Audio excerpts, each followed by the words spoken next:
자, 하나님 말씀 보겠습니다. 오늘은 마가복음 13장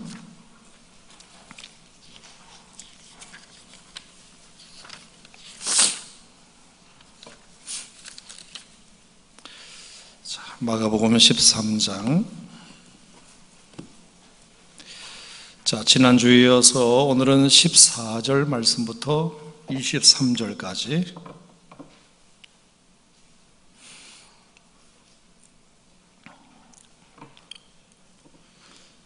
자, 제가 짝수절을 읽고 여러분들이 홀수절을 읽고 마가복음 13장 14절. 멸망에 가정한 것이 서지 못할 곳에 선 것을 보거든 읽는 자는 깨달을진저 그때에 유대에 있는 자들은 산으로 도망할지어다.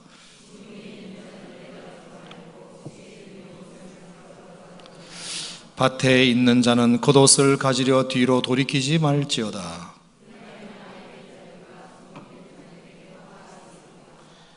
이 일이 겨울에 일어나지 않도록 기도하라.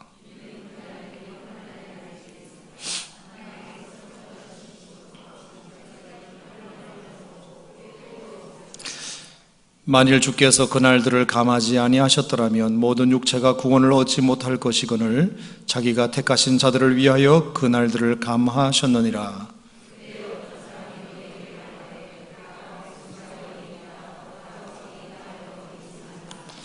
거짓 그리스도들과 거짓 선자들이 일어나서 이적과 기사를 행하여 할 수만 있으면 택한 자들을 미혹하려 하리라. 너희는 삼가라. 내가 모든 일을 너희에게 미리 말하였노라. 아멘. 자, 마가복음 13장은 참 중요한 장입니다. 어느 장이든 다 마찬가지지만 특별히 마지막 때를 살고 있는 성도들이 어떤 자세를 가져야 하는지를 우리들에게 잘 말해주고 있기 때문에 우리가 그 어떤 말씀보다도 여러분이 좀 귀를 기울여 말씀을 들어볼 필요가 있다고 생각합니다. 자, 마가복음 13장은 1절 2절에 예루살렘 성전이 무너질 것이라는 예수님의 예언으로부터 시작을 해요. 돌 위에 돌 하나도 남김없이 다 무너질 것이다. 이게 실제로 그렇게 이루어졌고요. 왜 돌 위에 돌 하나도 남지 않고 무너졌느냐 하면 무슨 불도저 같은 것을 이렇게 밀어서 그렇게 된 게 아니라 그 로마의 티투스 장군이 AD 70년에 예루살렘을 침공해가지고 성전에 왔을 때 그 성전 안에 보석이 많다는 것이 소문이 났어요. 성전에 보석이 많다. 그래서 성전 곳곳에 보석이 숨어 있을 테니까 그래서 찾으려면 어떻게 하죠? 우리가 보물찾기 같은 거 할 때 보물을 찾으려면 어떻게 해야 돼요? 바위도 막 이렇게 움직이고 이렇게 해서 막 헤쳐 찾아야 되잖아요. 그러니까 돌과 돌 사이에 이 이스라엘 백성들이 유대인들이 보물을 숨겨놨을 것이다 이렇게 생각하고 돌 하나도 그냥 쌓아놓지 않고 다 밀어버린 거예요. 그러니까 무슨 불도저로 이렇게 밀었다는 그런 개념보다는 예루살렘 성전에 보물이 잔뜩 있다는 소문 때문에 그 보물을 캐내려고 돌 위에 돌 하나도 남기지 않았던 겁니다. 예수님께서 그것을 다 알고 계시고 예언하신 거예요. 그러니까 무엇 하나도 숨기지 않고 다 빼앗길 것이다. 여러분, 예수님의 몸과 같은 성전이 망하게 될 거라고 예언하는 예수님의 마음은 기쁘시겠습니까? 아니죠. 너무너무 힘드시겠죠. 자기가 영광 받으시고 하나님을 예배하는 처소가 자기 입으로 망해야 된다고 말할 정도가 되면 예수님 마음이 얼마나 참 힘드실까를 생각하게 돼요. 자, 그러니까 예수님께서 오죽하면 그렇게 말씀하셨겠는가. 우리가 이제 12장, 11장을 통해서 이미 이제 여러분과 같이 나눴습니다. 자, 그러니까 이제 너희들은 성전이 틀림없이 무너질 테니까 이것은 엄청난 재앙이기 때문에 이 재앙이 닥치기 전에 너희들이 미리미리 이렇게 좀 준비했으면 좋겠다. 그런 말씀을 이제 13장에 쭉 쓰고 있는 것입니다. 그러므로 이것은 말씀드린 대로 예루살렘 성전의 멸망을 앞두고 예수님께서 하신 말씀이기도 하지만 오늘 21세기를 살고 있는 저와 여러분들이 이 말씀을 볼 때는 이미 AD 70년에 있었던 일이기 때문에 우리는 그러면 어떤 일로 생각하고 이 말씀을 받아야 될까요?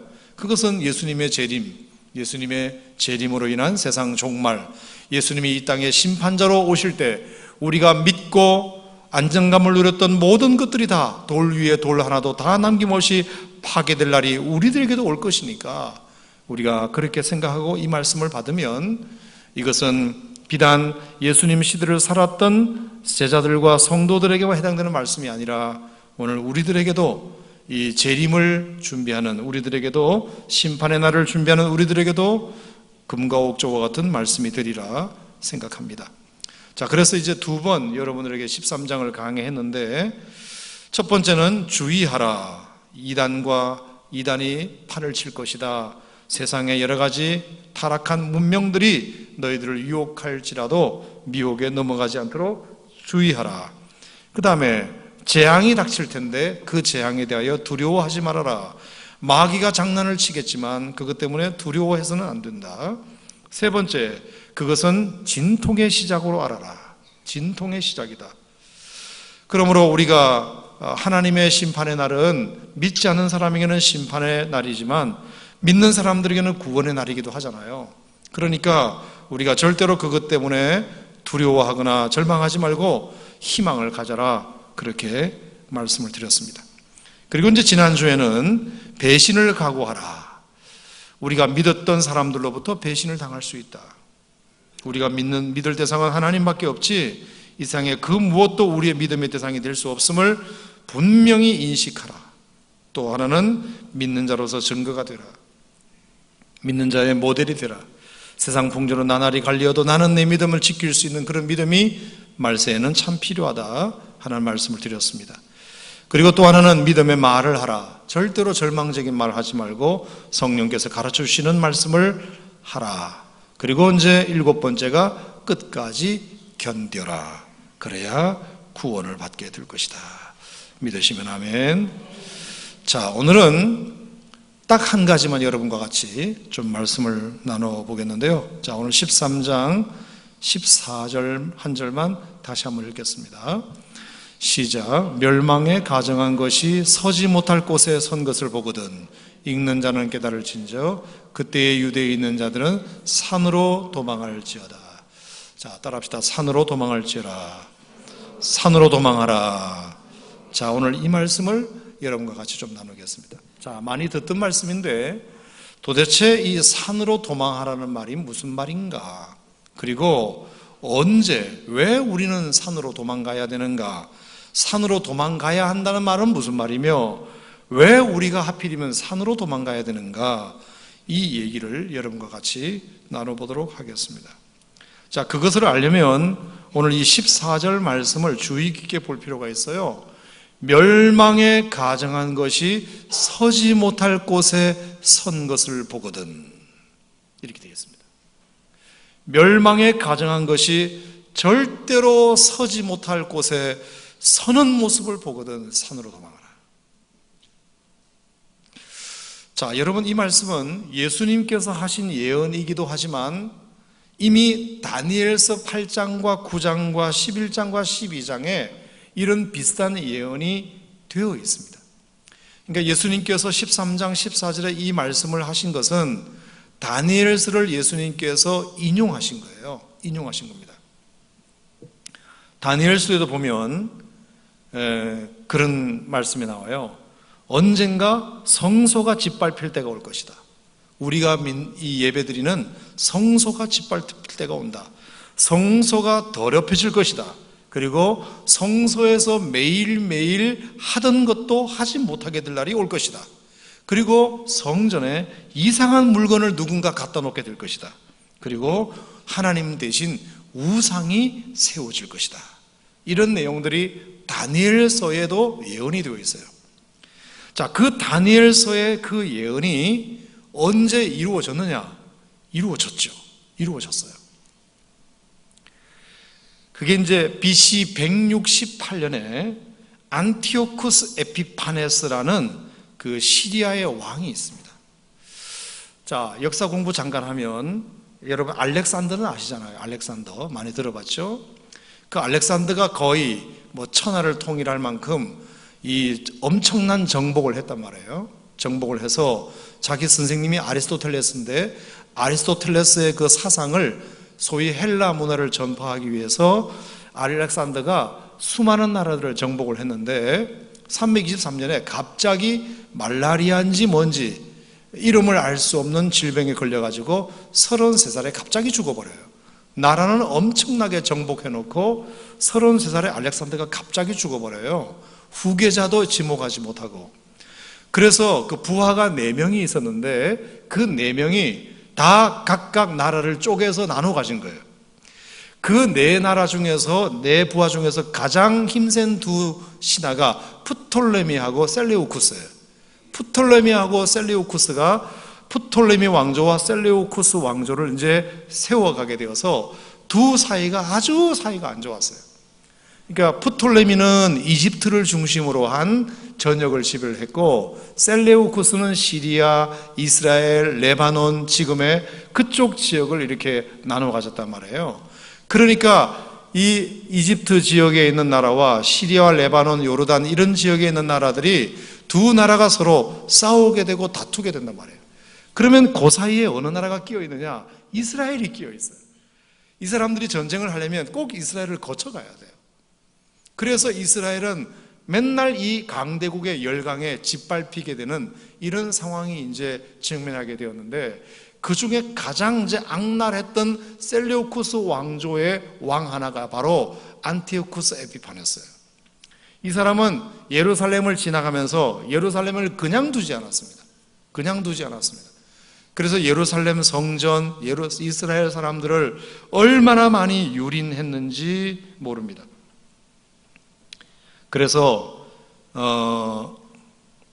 예루살렘 성전에 번제단을 헐어버리고요, 제우스 신상을 거기다가 갖다 놓고요, 유대인의 혐오 동물인 돼지로 제물을 바치게 하고요, 또 성전에서 매춘 행위를 하게 하고요, 안식일과 절기를 폐위시키고요, 할례를 금지시키고요, 완전히 유대인 말살 정책을 이 안티오쿠스 에피파네스가 썼단 말이에요.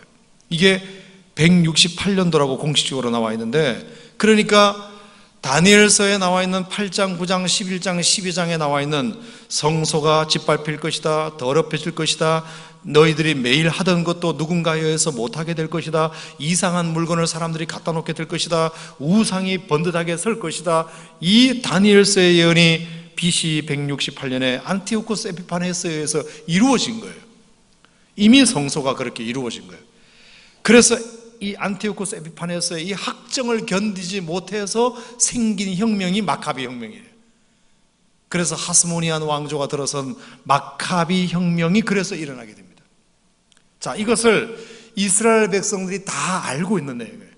다니엘서에 예언된 대로 BC 168년에 안티오쿠스 에피파네스에 의해서 성전이 짓밟히고 유린당하고 이렇게 정말 몹쓸 짓을 당하게 된 것을 이미 이스라엘 백성들이 알고 있는 차에 예수님이 또 한 번 예언하시는 거예요. 너희들이 다니엘서에 예언된 것이 BC 168년에 이미 이루어졌다는 사실을 알고 있지. 내가 다시 한 번 예언하건대 또 그런 일이 일어날 거야, 이 얘기입니다. 또 그런 일이 일어날 거야. 언제? AD 70년에 로마의 티투스 장군이 쳐들어와 가지고 110만 명을 학살해요.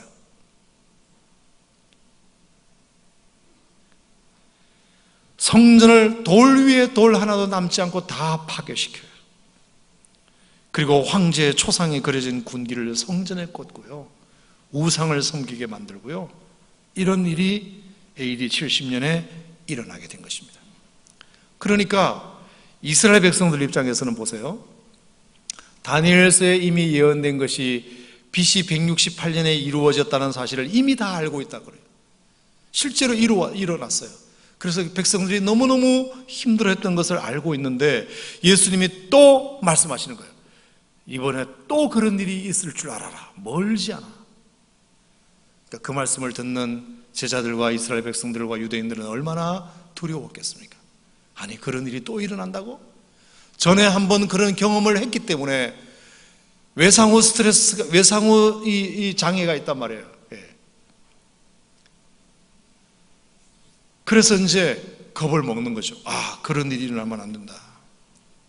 그래서 예수님께서 어떻게 하면 되느냐? 너희들이 멸망에 가정한 것이 서지 못할 것에 선 것을 보거든. 이게 바로 그거예요. 우상, 그 로마의 우상들이 서지 말아야 할 곳에, 이 거룩한 예루살렘 성전에 우상이 세워질 것이다. 그리고 이방인들이 이 예루살렘을 장악하게 될 것이다.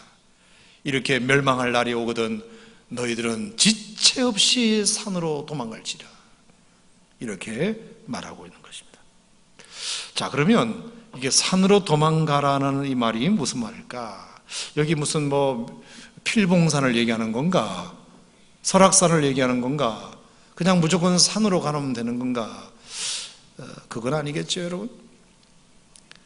자, 산으로 도망가라는 이 말씀이 뭔가를 저도 참 많이 고민하고 자료도 뒤져보고 이렇게 했는데 제 마음에 이렇게 쏙 들어오는 답이 없어요. 이 말이 이게 무슨 말인가? 산으로 도망가라는 말이 이게 무슨 말인가? 그러다가 제가 무릎을 친 구절이 있는데, 성경은 해석이 안 되면 성경은 성경으로 해석하는 것이 가장 좋아요. 어떤 주석책이나 남의 설교를 베끼는 게 중요한 게 아니고 성경이 답을 주는 것이 가장 좋다고 저는 전제하에, 이 산으로 가라는 말이, 이 말이 뭐냐? 이게 바로 요한복음 6장 15절, 출애굽기 25장 9절, 시편 24편 3절에 나오는 여호와의 산. 보통 우리가 산으로 올라간다는 말은 성경의 용례를 찾아보면 대부분 다 하나님을 만나러 가는 거예요. 하나님을 만나러 가는 거예요. 그냥 산에 등산 가는 게 아니라 산으로 올라간다는 말은 하나님을 대면하여 만나는 행위를 말할 때 산으로 올라간다는 얘기들이 성경에 꽤 많이 등장하는 것을 보았습니다. 예를 들어서 요한복음 6장 15절에 보면 예수님께서 오병이어의 기적을 행하신 다음에 사람들이 너무 깜짝 놀래가지고, 야, 저 사람이 우리나라에 임금 내면 좋겠다 생각해서 예수님을 임금 삼으려고 떼거지로 몰려와서 우리나라에 임금이 되어달라고 부탁할 때 예수님께서 어디로 가셨죠? 산으로 가셨습니다. 산에 가서 뭐 하셨겠습니까? 등산 가신 것이 아니라 하나님을 만나러 간 거죠. 하나님 아버지를 대면하러 간 거죠. 하나님과 독대하러 간 것입니다. 하나님과 독대하러, 하나님과 쇼부를 보러 간 것입니다. 하나님과 문제를 해결하러 간 것입니다. 하나님을 만나러 간 것입니다. 하나님으로부터 해결책을 얻기 위하여 간 것입니다. 그러니까 여러분, 이 말은 멸망에 가정한 것이 서지 못할 곳에 선 것을 보거든 너희가 예배하고 경배하던 성전에 우상이 들어와서 이 이방 사람들에 의해서 완전히 짓밟힐 것을 보거든 성전을 떠나 산으로 가라. 이 말은 성전을 떠나 세상으로 가라는 뜻이 아니라 하나님을 만나러 가라. 더욱더 그럴 때 하나님을 더 만나러 가라. 하나님을 배우러 가라. 하나님과 대면하러 가라. 이 말씀으로 저는 이해하고 받아들이고 오늘 이 말씀을 여러분과 같이 나누려고 합니다. 자, 이것이 왜 중요하냐? 성전이 더럽혀지면 성전이 더럽혀지는 걸 끝나는 게 아니라 내 믿음도 더럽혀집니다. 내 믿음도 영향을 받아요. 자, 성전에 우상이 들어왔습니다. 성전에 세상 문화가 들어와요. 그러면 성전에 그런 것이 들어오면 당연히 내 믿음도 내 영혼도 더럽혀진단 말이에요. 영향을 그렇게 받아요. 그러니까 성전이 더럽혀지면 더 이상 내가 내 믿음의 순수함을 지킬 수가 없어요. 그럴 때는 우리가 다시 한번 하나님 앞에 서는 시간이 필요하다, 그 뜻입니다. 내 신앙이 어디선가 모르게, 언젠가 모르게, 무엇인가 모르게, 원인은 모르겠지만 가만히 볼 때 내 안에도 예루살렘 성전이 이방 사람들에 의하여 더럽혀지듯이 나도 하나님의 성전인데 세상 문화에 더럽혀지고 세상의 여러 가지 것들에 더럽혀지고 희석되어졌을 때 우리가 다시 한번 정신 차리고 해야 할 가장 중요한 유일한 해결책은 우리가 다시 한번 하나님 앞에 독대하는 이 것이 우리에게 회복되지 않으면 절대로 이 더럽혀진 성전에서 우리의 영혼이 더럽혀진 것을 회복할 수가 없다는 것입니다. 여러분, 저는 이 말씀을 묵상하면서 이런 생각을 해봤습니다. 제가 가끔 드리는 얘기이기도 하지만 요즘 예수 믿는 사람들이, 신앙인들이 착각하고 있는 것이 하나 있어요. 그게 뭐냐? 내가 오늘 주일날 예배 드렸으면 진짜 예배 드렸다고 생각하는 것입니다. 내가 오늘 예배 1시간 드렸으면, 적어도 목사님 설교 30분 들었으면, 그리고 헌금, 주머니에 헌금 넣고 왔으면, 그리고 적어도 축도를 받고 왔으면 내가 오늘 예배 드렸다고 생각하는 것입니다. 근데 여러분, 그게 맞을 수도 있고 아닐 수도 있습니다. 내가 오늘 교회 갔습니다. 교회 갔으면 하나님을 만나고 온 것으로 생각하는 것입니다. 교회 가는 것과 하나님을 만나는 것을 동일시, 철저하게 동일시, 예배 시간에 참석한 것을 예배 드린 것으로 동일시, 내가 교회에서 맡은 봉사를 열심히 봉사한 것은 마치 하나님을 위하여 한 것으로 동일시 하려는 경향이 우리에게 있습니다. 제가 이 말씀을 묵상하면서 왜 갑자기 그 생각이 떠올랐는지는 모르겠어요. 성전이 다른 사람에 의해서 짓밟혀서 성전이 성전다운 모습을 잃어갔다. 그럴 때 너희들은 산으로 도망가라. 하나님을 다시 만나러 가라. 왜 이 말씀이 이렇게 적용이 되는지 모르겠어요. 마찬가지로 우리도 보이던 성전이든 보이지 않는 성전이든 내가 하나님의 성전으로서, 나는 지금까지 교회를 한 번도 출석을 빠진 적도 없고 정말 주일 성수라며 목숨처럼 지켜온 사람이고, 그건 참 칭찬받을 일이지만 과연 내가 오늘 교회 간 것이 하나님을 만난 것다, 하나님을 만났다고 말할 수 있는가? 내가 오늘 예배 시간에 참석한 것이 예배 드렸다고 말할 수 있는가? 내가 오늘 뭔가 주일학교를 위해서, 성가대를 위해서 뭔가 국수봉사를 하고 온 것이 하나님을 위하여 내가 오늘도 섬기고 왔다고 말할 수 있는가? 라고 물음표를 붙여보면 솔직히 이 중에 어느 분이 자신 있게 대답할 수 있겠는가? 여러분, 목사가 참 해서는 안 될 말이지만 여러분이 교회 왔다고 해서 하나님을 만난 것이 아닐 수도 있습니다. 그건 여러분이 잘 아십니다. 목사님의 저 말이 틀린 말은 아니다. 그건 여러분이 알고 계십니다. 내가 오늘 예배 시간에 참석했다고 해서 하나님을 진짜 예배하고 온 건 아니다. 여러분, 여러분의 영혼을 속이지 마십시오.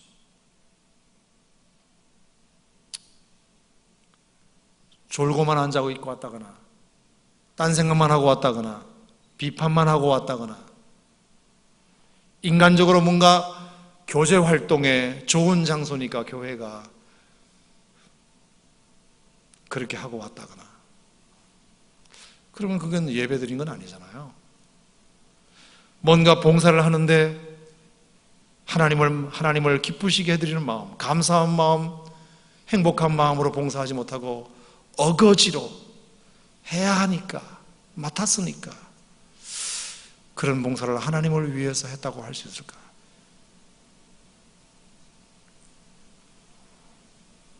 여러분, 거룩하고 아름다운 성전에 들어오지 말아야 할 것이 들어왔습니다. 그럴 때 하나님께서, 예수님이 말씀하셨습니다. 거룩한 성전에 들어오지 말아야 할 것이 들어온 것을 보거든 너희는 산으로 도망가라. 하나님을 다시 만나러 가라. 하나님을 다시 만나러 가라. 내 안에 어느 때부턴가 내 안에 들어오지 말아야 할 것이 들어왔다고 생각되거든 다시 하나님 앞에 서라. 이제 아멘 할 때가 되었습니다. 아멘. 이제 아멘 할 때가 되었습니다. 여러분, 우리의 신앙이 어느 순간부터 변질되어지고 내 안에 들어오지 말아야 할 것이 들어와서 자리를 틀어 앉아 있거든 빨리 산으로 도망가라. 하나님 다시 만나러 가라. 하나님 다시 만나러 가라. 하나님 앞에 다시 엎드려라. 하나님 앞에 다시 엎드려라. 안 된다. 안 된다. 착각하지 말아라. 예배 시간에 앉아 있는 것이 예배 드린 것으로 착각하지 말아라. 교회 왔다고 해서 하나님 만났다고 착각하지 말아라. 내게 맡겨진 직분을 오늘도 성실하게 잘 감당하고 있다 왔다고 해서 그것이 전적으로 하나님을 위해서 했다고 말하지 말아라. 그것은 남들은 그렇게 말할 수 있지만 그건 하나님이 알고 여러분이 하는 일입니다. 그것도 내게 찾아온 위기입니다. 위기. 그건 여러분이 직감하셔야 됩니다. 그럴 때 다시 하나님 만나러 가라. 껍데기. 교회 생활이 완전히 껍데기. 봉사하는 것이 완전히 껍데기. 하나님은 중심을 보신다고 하셨으니까. 신앙의 위기가 찾아오거든 너희가 섬기던 성전의 위기가 찾아오면 산으로 도망가라. 너의 신앙의 위기가 찾아오거든 산으로 도망가라. 하나님 다시 만나러 가라. 여러분, 이것은 뭐 기도원 찾아가라 이런 말도 될 수 있지만 다시 하나님 앞에 정직하게 서라. 그래서 요한복음 6장 15절에 예수님께서 많은 사람들이 임금 삼으려고 할 때 나를 임금 삼으려고 하네? 그건 유혹이었습니다. 예수님에게 유혹이었습니다. 여러분, 남자만 성이만 5,000명, 2만 명 가까운 사람들이 전부 다 보리떡 5개와 물고기 2마리로 수많은 사람들이 배불리 먹고 예수님에게 수만 명이 예수님에게 고맙다고 말하고 엄지척 할 때 예수님인들 인간인데 왜 어깨가 으쓱하지 않으시겠습니까? 내가 대단한 일을 했나 보네. 저 사람들이 나를 너무 좋아하네. 사람들이 나를 너무 인기 있게 생각하네. 그래서 나를 왕처럼 생각하네. 아예 임금 되라고 자리를 마련해 주네. 여러분, 이것이 왜 예수님도 인간이신데 산으로 가셨을까요? 그걸 좀 즐기고 있으시지. 자기가 어차피 임금이 안 될 거라면 그래도 그 임금이 되어달라는 민중들의 그 함성을 잠시라도 즐기면 안 되나요? 그거라도 즐길 수 있잖아요. 나는 이렇게 되는 사람이야. 근데 왜 곧장 산으로 가셨을까? 예수님은 당신에게 찾아온 위기라고 생각하신 거예요. 이건 나에게 찾아오는 위기다. 사람들은 저렇게 나를 좋아하지만 사람들이 나를 좋아해 주는 것이 나에게는 위기다. 그래서 하나님 다시 만나러 간 것입니다.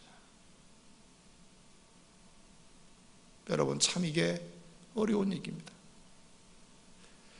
사람들이 나를 좋아해 주는 것이 자기에게 찾아온 위기라고 말할 수 있는 사람이 세상에 몇 명이나 있겠습니까? 사람들이 다 위기라고 말할 때는 뭘 위기라고 말하느냐? 사람들이 나를 싫어할 때 위기가 찾아왔다고 말해요. 사람들이 나를 미워할 때 나는 위기가 지금 찾아왔구나. 그런데 사람들이 나를 좋아해 주는데 그것이 위기라고 말하는 사람이 세상에 몇 명이나 있나요? 사람들은 뭘 위기라고 생각하느냐? 사업에 실패했을 때 위기라고 말해요. 내가 사업에 실패한 것이 지금 위기구나. 이렇게 말할 줄은 알아도 내가 사업에 성공했을 때 이건 내가 지금 찾아온 내게 위기가 찾아왔다. 내가 지금 잘 나가고 있는데 그 잘 나가고 있는 것을 자기에게 찾아온 신앙의 위기라고 말하는 사람이 몇 명이나 있나요?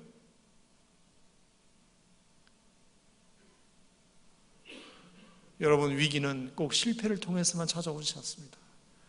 성공할 때도 찾아옵니다. 사람들에게 핍박받고 멸시당할 때만 찾아오는 것이 아니라 사람들이 나를 좋아해 줄 때도 찾아옵니다. 제가 그것을 조금 압니다. 저도 누군가의 지도자이기 때문에. 성도님들이 말씀에 은혜 받았어요. 목사님 너무 오늘 설교 좋았어요. 그러면 제가 인간인지라 어깨가 으쓱해지잖아요. 근데 그게 위기예요. 그게 위기예요. 제가 교만할 수 있는 위기, 아나무인할 수 있는 위기, 그거를 잠시라도 즐기고 싶어하는 위기.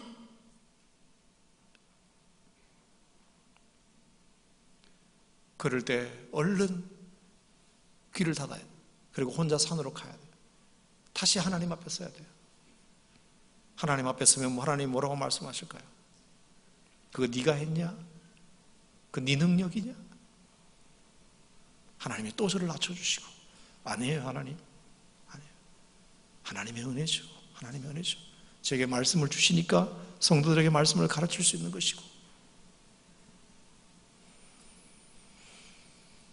어떤 식으로든지 여러분들에게 위기가 찾아올 때 그 위기를 타개할 수 있는 유일한 방법은 하나님 다시 만나러 가는 것입니다. 그게 산으로 가는 겁니다. 산으로. 도망가듯이 가는 거예요. 도망가듯이. 누가 쫓아오지도 않는데 나 스스로 도망가듯이.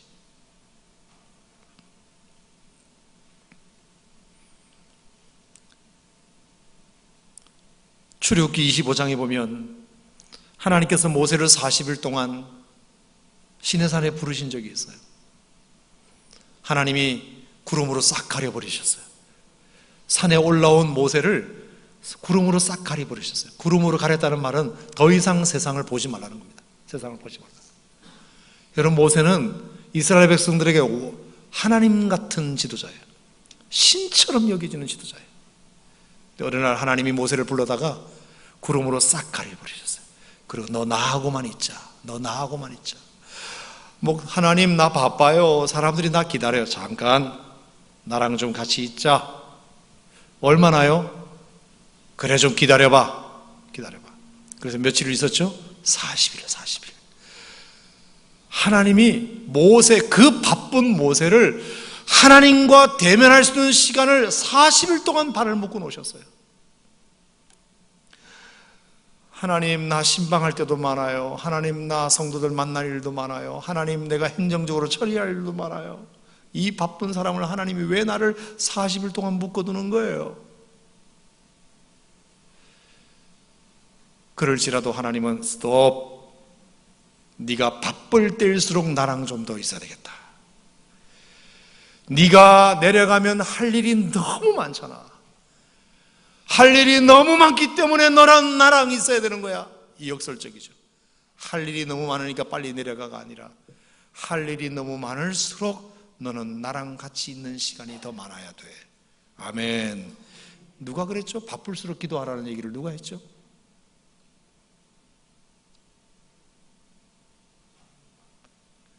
그래서 제가 출애굽 25장 이후 성경을 봤어요. 모세가 출애굽 시내산에서 내려온 게 32장에서 내려오거든요. 25장에 올라갔다가 32장에 내려와요. 그러면 26장, 27장, 28장, 29장, 30장, 31장 총 6장 그 기간 동안 40일 동안 하나님과 모세가 한 일이에요. 근데 그때 뭐 했느냐 하면 성막의 규격이나 성막의 재료에 대해서 하나님이 설명하신 거예요. 설명. 40일 동안 하나님께서 모세를 불러놓고 뭐 했는가 봤더니 성막에 대해서 상세한 설계도를 가르쳐 주신 거예요. 그런데 출애굽기 25장부터 5장, 6장, 7장, 8장, 9장, 10장, 11장 총 6, 7장밖에 안 되는 것을 40일 동안 그 바쁜 사람을 묶어놓고 설명했다는 것이 저는 이해가 안 돼요. 여러분, 그 정도 설계도는 말입니다. 이런 예배당 같은 설계도라면 좀 복잡하니까 상세한 설명이 필요하지만 옛날에 그 모세가 만든 성막은 아주 간단합니다. 길이가 얼마, 넓이가 얼마, 문은 어떻게 달고 가죽은 뭘로 하고. 여러분, 이것을 하나님의 성막 설계도를 가르쳐 주시려면 제 생각에는 말입니다, 일주일이면 떡을 칩니다. 일주일. 2, 3일이면 끝날 내용이에요. 모세야 받아 적어라. 내가 너를 통해서 성막 설계도를 가르쳐 주겠다. 그래서 오전 9시에 불러가지고 6시 퇴근할 때까지 쭉 불러주면 2, 3일 길어봐야 일주일이면 끝날 내용이에요. 그런데 하나님이 40일 동안 붙들어 놓고 있는 거예요. 제가 그래서 상상을 해봤어요. 그러니까 이런 거죠.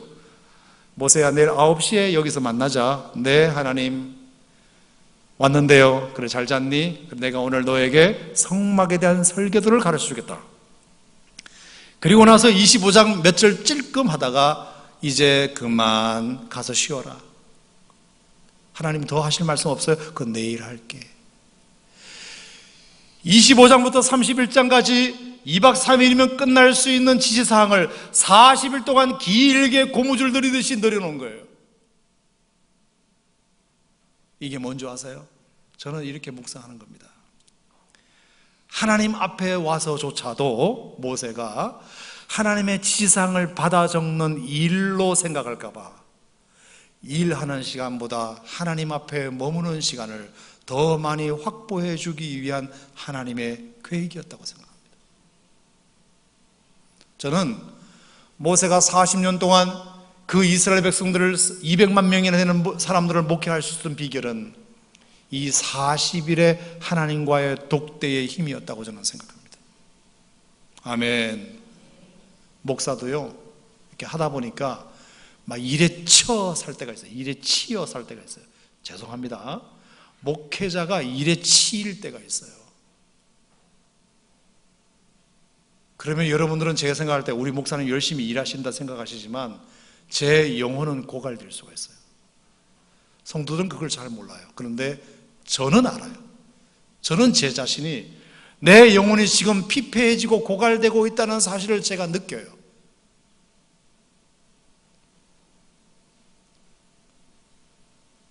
그러면 내가 이게 일이 많아도 하나님과 독대해야 되겠다. 나에게도 40일이 필요하다. 그 바쁜 모세를 하나님이 불러다가 찔끔찔끔 말씀해 주시면서 40일 동안 붙잡아 놓았던 하나님의 뜻이 뭘까? 밑에 백성들은 여전히 아우성해요. 모세가 왜 안 내려오냐? 모세 도대체 어디 갔냐? 이거 휴가 갔냐? 어디 갔냐? 그럴지라도 하나님은 그러기나 말기나 그 바쁜 모세를 40일 동안 옴삭달싹하지 못하게 붙들어 놓았어요. 여러분, 모세가, 저는 충분히 그런 시간이 없어도 모세는 모세의 일을 할 수 있다고 생각하지만 모세가 하나님을 만날 수 있는 시간을 하나님이 어거지로라도 확보하게 하신 것은 이게 결국 그 다음에 남은 또 여러 일정들을 위하여 하나님이 하신 특단의 조치가 아닌가. 결국은 좋았어요, 안 좋았어요? 그 일이 모세 이스라엘 백성들에게 좋은 일이 됐어요. 모세가 하나님을 만나고 온 것이.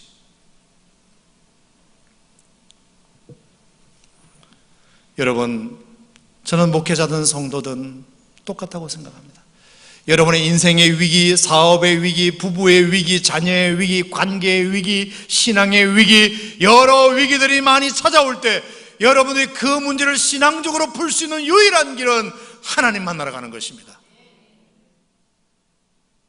다른 방법이 없습니다. 산으로 도망가는 것입니다. 무슨 기도원 찾아가라는 의미가 아니라 하나님을 1대1로 다시 만나는 시간이 여러분들에게 필요합니다. 아멘입니까, 여러분? 여러분, 우리가 이것이 되지 않으면 위기를 돌파할 수 있는 능력이 우리에게 없습니다.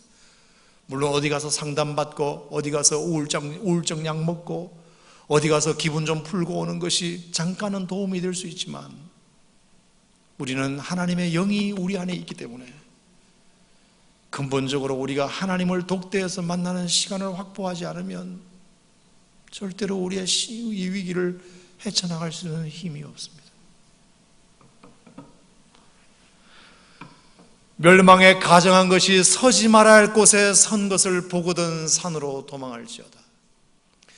내 안에 멸망에 가정한 세상의 것이 내 안에 어느 순간 침투해 오는 것을 여러분이 느끼는 순간, 느낀다면 내 신앙생활이 예전 같지가 않아. 그건 여러분이 느끼잖아요.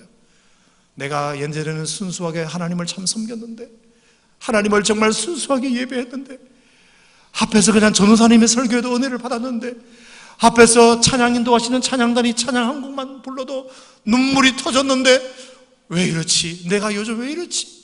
교회는 나오고 있지만 깡매 발랐네. 먼지가 풀풀 나는 사막과 같네. 생명이 하나도 깃들지 못하네. 여러분이 그것을 여러분이 느끼잖아요. 내가 무슨 장로는 되었을지 몰라도, 내가 권사는 되었을지 몰라도, 사람들이 나를 그렇게 직분을 불러주는지 몰라도 나는 내 신앙을 알고 있어.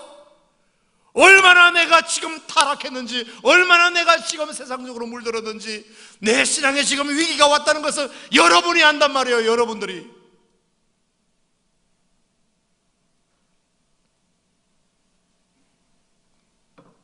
그러면 하나님께로 다시 가야 됩니다. 그 방법밖에 없습니다.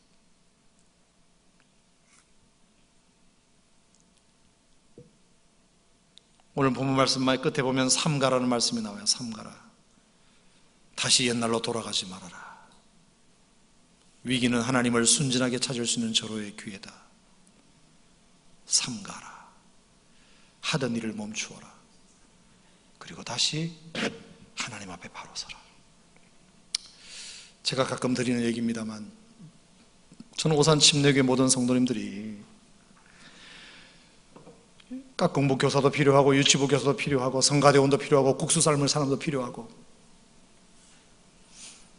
무슨 목자의 임원도 필요하고, 붕어빵 구울 사람도 필요하고, 교회 할 일이 많죠. 많은데 신앙의 위기가 찾아왔는데도 불구하고 그걸 억지로 하는 것은 원치 않아요. 그냥 차라리 안 하는 게 나아요. 하고 나서 입이 이만큼 나오는 걸 왜 합니까? 자기에게도 덕이 안 되고 입이 나온 것을 보는 다른 사람들도 덕이 안 돼요. 차라리 그거 안 하면 어떻습니까? 뭐 큰일 날 일입니까? 그러니까 가능하다면 주어졌을 때 기쁨으로 하면 좋고, 내 안에 기쁨이 생기기 전까지는 하지 마세요. 내가 어떤 시련과 어떤 시험거리가 오더라도 나는 이것은 하나님 바라보고 하는 거기 때문에 괜찮다는 마음이 들 때 하세요. 그러기 전에는 안 하는 것이 좋아요. 정말입니다. 이 교회에 정말 많은 일꾼들이 필요한 건 맞습니다. 하지만 내가 하나님의 은혜로 충만하게 채워지고 뭔가 은혜가 충만해져서 이제 정말 십자가를 지는 마음으로, 예수님이 십자가에서 사람들이 조롱하고 침 뱉어도 꿈쩍 안 하셨잖아요. 꿈쩍 안 하셨잖아요. 니는 그래라. 그것 때문에 나는 상처 안 받는다. 십자가를 질 수 있는 마음이 없이 봉사의 직분을 하지 말라는 말입니다. 십자가 영광의 자리입니까? 자기 십자가를 진다는 말은 그런 의미 아니겠어요? 우리가 하나님 앞에 선 단독자, 키에르케고르의 말처럼 내가 신 앞에 선 단독자로서 내가 하나님 앞에서 하나님과 나 사이에 정말로 아름다운 영적인 축복의 교류가 있어야 사람들 앞에서도 뭔가를 하는 것이 의미가 있지. 하나님과 나 사이에는 아무것도 오고 가는 것이 없는데 사람들 앞에서 자꾸 뭔가를 한다는 것이, 그게 얼마나 자기를 기만하는 일이고 하나님을 속이는 일이고 사람들을 속이는 일입니까?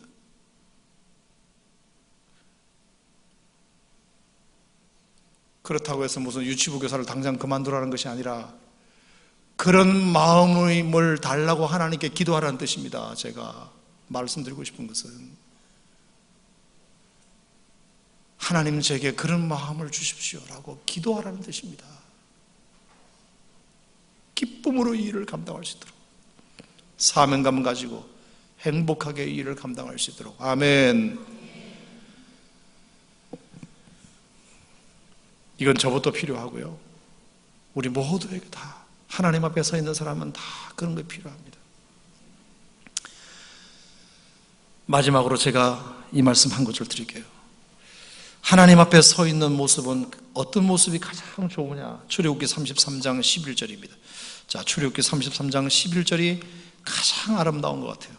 저는 이 모습이 참 여러분과 저에게 있었으면 좋겠다 생각합니다. 자, 여러 번 얘기했던 거지만, 자, 하나님 앞에 선다는 것은 바로 이런 모습이에요. 출애굽기 33장 11절.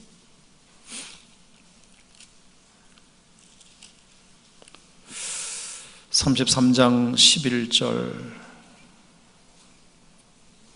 다 같이 시작. 사람이 자기의 친구와 이야기함 같이 여호와께서는 모세와 대면하여 말씀하시며 모세는 진으로 돌아오나 눈의 아들 젊은 수종자 여호수아는 회막을 떠나지 아니하니라. 아멘. 자, 모세가 하나님을 예배하는 모습인데 친구처럼 하나님과 말씀하신다. 여러분, 이게 회복되어야 합니다. 하나님이 친구처럼. 그게 가장 아름다운 거잖아요. 그게 가장 아름다운 거잖아요. 대면하여 말씀하시고 친구와 이야기하듯이 스스럼 없이 하나님과 얘기할 수 있는 그런 관계가 되면 여러분이 하나님과의 관계가 좋은 겁니다. 좋은 겁니다. 그리고 모세는 진으로 돌아왔으나 눈의 아들 젊은 수종자 여호수아는 회막을 떠나지 아니하라. 이 말은 뭐죠? 하나님을 만난 그 자리에 여호수아가 들어갔는데 아직도 여운이 남아있는 겁니다. 여운이 남아있는 겁니다. 여운이 남아있는 예배. 여러분도 우리 교회를 처음 오신 분들 중에 가끔 그런 분들을 제가 들었어요. 아무도 없는 예배당에 그냥 혼자 기도하러 주중에 왔는데 뭔가 그 성전의 공기가, 그 기운이 자기를 이렇게 압도하는 느낌을 받았대요. 그리고 그냥 하나님 앞에 오늘 내가 간절히 기도할 제목이 이만큼 많았는데 벌써 기도하기 전에 내 마음에 평안이 깃들었대요. 벌써. 여러분, 이게 뭐죠? 이 예배당 안에 그 여운이 남아있는 거예요. 하나님을 예배하는 성전의 모든 성도들이 다 떠나간 자리임에도 불구하고 비어있는 그 자리에도 하나님의 그 은혜의 기운이 남아있는 거예요. 아멘. 여러분, 우리 오산 침례교회가 그런 교회가 되었으면 좋겠습니다.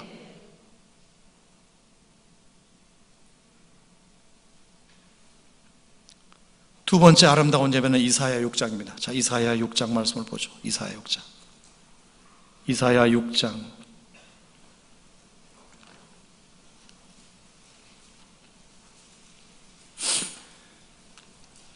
자, 이사야 6장에 이사야가 선지자로 부름을 받을 때 그가 성전에 찾아갔습니다. 6장 1절에 보면 우시야 왕이 죽던 해에 내가 본적 주께서 높이 들린 보좌에 앉으셨는데 그의 옷자락은 성전에 가득하였고 스랍들이 모시고 섰는데 각기 6날개가 있고 들로는 자기 얼굴을 가렸고 둘로는 자기의 발을 가렸고 그 둘로는 날며.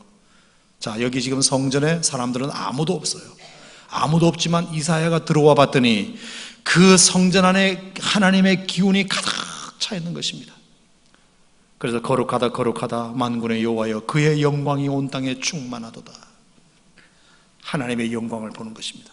이사야가 아무도 없는 성전에 혼자 들어왔지만 거기에 하나님의 영광이 충만한 것을 보았습니다. 여러분, 하나님을 만났다는 증거 또 하나는 뭐냐? 하나님의 영광을 보는 것입니다. 주의 영광을 보는 것입니다. 예배를 통해서 하나님의 영광을 보는 것이에요. 아멘. 비교할 수 없는 찬란함, 세상의 그 화려한 조명들과 비교할 수 없는 그 하나님의 영광의 빛, 그 압도당할 수밖에 없는 빛. 여러분, 가끔 어떤 밝은 빛을 한꺼번에 보다가 갑자기 어두운 데 가면 잘 안 보이잖아요. 이게 하나님의 영광을 이렇게 압도되면 다른 것들이 눈에 안 들어오는 거죠. 세상 근심 다 사라지고 염려 다 사라지고 그냥 그 하나님의 영광에 그냥 압도되어 모든 문제가 다 해결된 것처럼 느껴지는 평안함.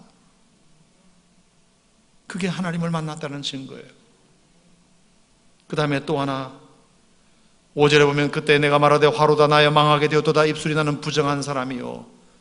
자기 죄를 고백하는 거죠.